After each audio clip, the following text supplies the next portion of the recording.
Rudy Van Linker, bonjour, comment vas-tu? J'ose à peine poser la question. Bonjour, ben ça va autant qu'un restaurateur puisse bien aller pour le, pour le moment. Alors Ça va. justement, on peut en parler parce que l'Oreca, alors il y a eu une manifestation au Symbolique sur la Grand Place il y a 2 jours avec toutes les vestes de chefs qui avaient été étendues sur la Grand Place. Et la situation de l'Oreca qui a été la première victime du coronavirus puisque c'est vous les premiers qui avez fermé vos portes. Dans quel état tu as l'impression que se trouve aujourd'hui l'Oreca bruxellois et probablement belge? Mais écoute, c'était déjà pas là. Et là maintenant, c'est une situation qui est devenue vraiment catastrophique.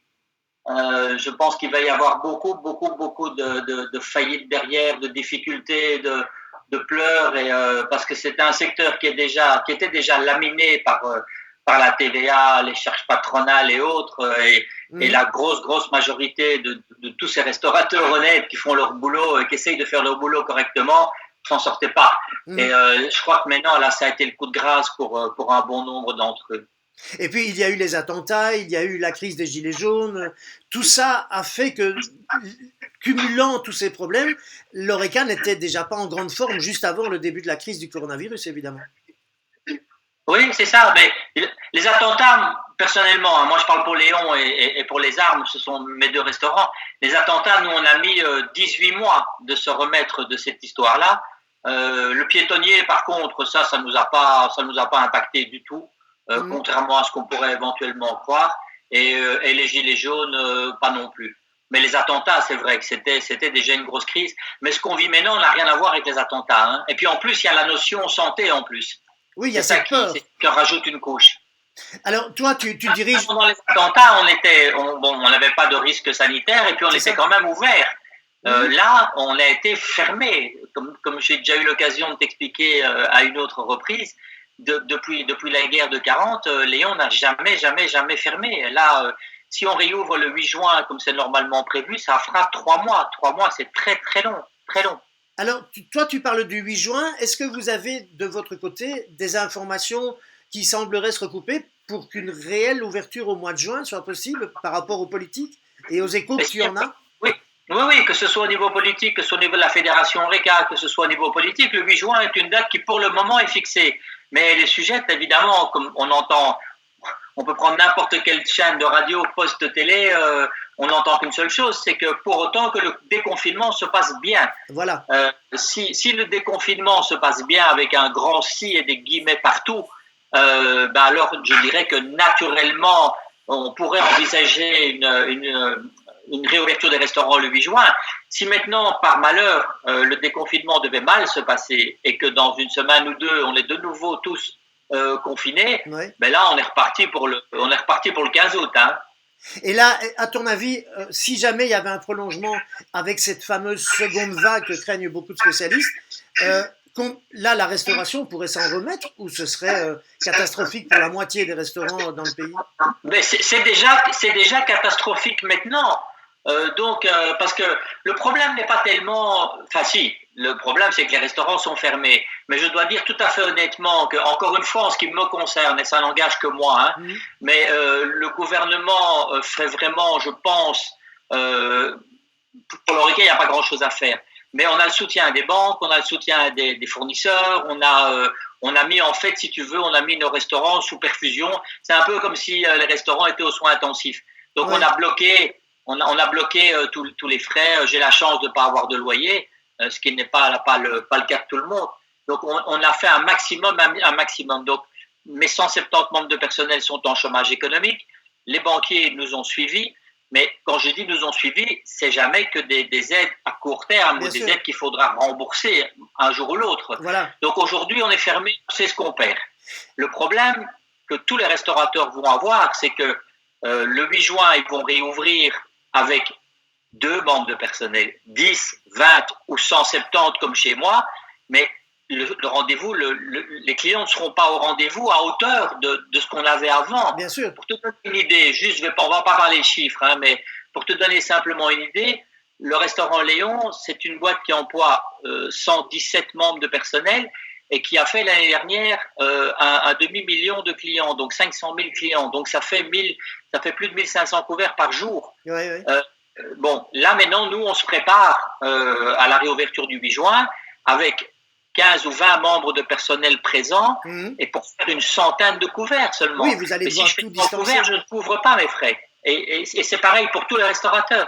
Voilà, c'est ça le grand mystère. C'est comment est-ce qu'on peut espérer que l'Horeca s'en remette, puisque lorsque vous allez rouvrir, on va dire que la plupart des restaurants, à part quelques exceptions qui ont beaucoup de place entre les tables, je veux dire, comme un étoilé ou autre, mais dans les autres restaurants, comme chez Léon par exemple, comment est-ce que tu vas faire sans enlever la moitié des couverts pour distancier les tables? Ah, mais je vais sur les 450 places assises de Léon ou les 350 places assises des Armes, il va en rester exactement chez Léon, je crois, 125 sur les 450, et aux Armes, il va en rester une bonne centaine.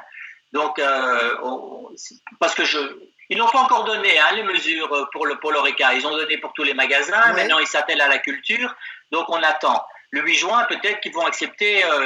Tu sais, l'Horeca, il va bien falloir qu'à un moment donné, c'est un peu comme les coiffeurs. Hein, le chef de rang va bien devoir apporter l'assiette sur la table. Bien sûr, bien sûr. Et puis, je pense aussi que même si les règles de distanciation sociale, si tout ça est un petit peu assoupli pour l'Horeca, parce que si c'est le 8 juin, c'est quand même dans 3 semaines. Hein, il est temps de voir les manières de faire.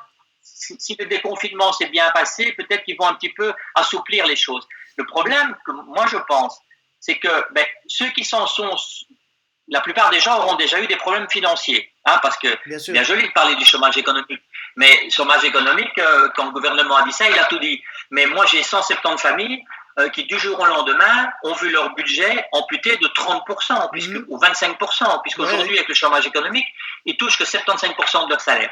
Et ça, c'est pour l'ensemble des gens qui aujourd'hui sont en chômage économique. Donc, pour revenir à ce que je te disais, s'il y a des gens qui n'ont pas été impactés au niveau financier, et ceux-là, ils viendront pas au restaurant parce que le restaurant, c'est pas leur priorité. Les autres, est-ce qu'ils auront envie de venir manger dans un restaurant avec des gants, avec des masques, avec du gel hydroalcoolique, alors que le restaurant est par définition, c'est quelque chose de convivial, c'est quelque chose de... Donc, à la limite, personnellement, je suis beaucoup plus inquiet pour la réouverture que pour le moment, on est fermé. Maintenant, on est fermé, on sait à quoi on s'attend. On sait ce qu'on perd tous les mois, mais la réouverture, pour moi, me fait beaucoup plus peur que la situation actuelle. Alors, et comme tu dis très justement, s'il faut une porte pour rentrer et une porte pour sortir, mais comment veux-tu, les 3/4 des restaurants, ils n'ont pas 2 portes. Un restaurant moyen qui a 60, 70, 80 places, s'il se retrouve avec 20 couverts, comment veux-tu qu'il fasse? T'en sortira pas. Alors justement, est-ce que le gouvernement là ne pourrait pas faire quelque chose d'autre, par exemple, je ne sais pas, diminuer vos charges sociales, annuler peut-être les charges patronales pour certaines choses? Oui, c'est pour ça que tu es vraiment, parce que je te connais depuis longtemps et je sais ton honnêteté et ton objectivité, c'est pour ça que je n'accepte aucune interview, télévision, parce qu'aujourd'hui, j'ai malheureusement rien à dire. Bien sûr qu'ils pourraient accepter, ils pourraient baisser la TVA, ils pourraient faire un tas de choses, mais aujourd'hui, il n'y a rien de fait. Aujourd'hui, ils ne se sont pas encore attelés, vraiment. Ils vont commencer maintenant, les magasins. Attends, 30 secondes. Oui, vas-y. C'est les aléas du direct. Ils se sont occupés en priorité des magasins qui ont réouvert ce matin. Ils vont s'occuper de la culture et puis ils s'occuperont de l'Horeca. Mais je pense qu'ils s'en occupent déjà avec la fédération. Enfin, je pense pas, je suis certain. Mais il y a des choses. J'ai bien vu toutes les demandes de la fédération Horeca. Forcément, on a les 2 plus gros restaurants de Belgique, donc forcément, je suis un petit peu au courant. Et dans toutes les mesures qu'ils demandent, il y a un tas de mesures qui sont, je dirais, structurelles et conjoncturelles. Les mesures structurelles, si tu veux, c'est des genres de choses dans le genre de la baisse de la TVA à 6%, la baisse des charges patronales. Mais tout ça, c'est vrai depuis 25 ans. Oui, c'est ça, ça ne date pas d'aujourd'hui. Le secteur Horeca est étranglé par la TVA aujourd'hui est à 15%. Hein. Si tu prends 12% sur le sec et 21% sur les boissons, y compris les eaux et les cafés, donc tu as une TVA à 15%. Bon. C'est un peu technique, mais s'ils baissent la TVA à 6%, tous les restaurateurs vont dégager 10% de marge qui pourront leur permettre, ne serait-ce que pour la grosse majorité, de vivre décemment. Bien sûr. Je ne parle pas de faire du bénéfice ou d'acheter une maison à la Côte d'Azur. C'est Je de la parle de survie. vivre décemment. C'est vraiment de la Donc, survie. diminuer les charges patronales, ça leur permettrait d'embaucher. Donc ça, ce sont deux mesures que moi j'appelle structurelles. Oui. Puis il y a les mesures conjoncturelles.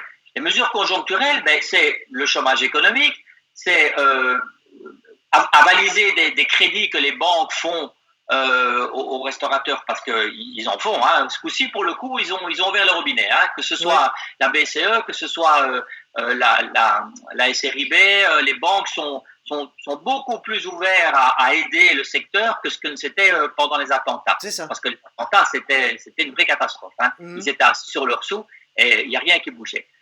Mais le reste, encore une fois, pour le moment, ce ne sont que des reports de dettes, ce sont que des reports d'échéances de NSS, des reports de TVA. Et il y a une espèce de mur qui est en train de se monter.